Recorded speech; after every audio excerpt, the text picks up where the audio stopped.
ఈ శ్లోకం నిత్యం ఉదయం పూజ సమయంలో, రాత్రి నిద్రకు ముందు, శివరాత్రి లేదా సోమవారం రోజుల్లో, ధ్యానములో లేదా శాంతిగా ఉండే సమయములలో వినండి.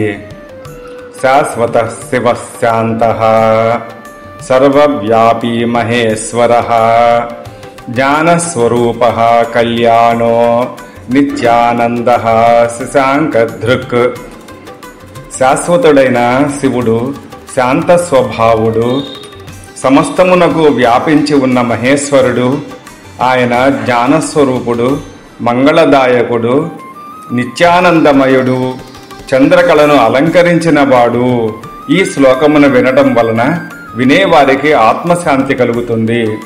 శివుడి ధ్యానము చేయటం వలన బుద్ధి, విషయ స్పష్టత మరియు అంతర్గత దృష్టి పెరుగుతాయి.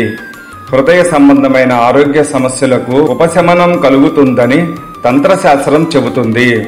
ధ్యానంలో మనసును నిలుపుకునే శక్తిని పెంచుతుంది.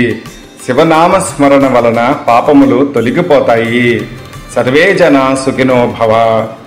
మా ఛానల్ ను సబ్స్క్రైబ్ చేయండి, మా వీడియోలను లైక్ చేయండి మరియు మీ ఫ్రెండ్స్ కి షేర్ చేయండి.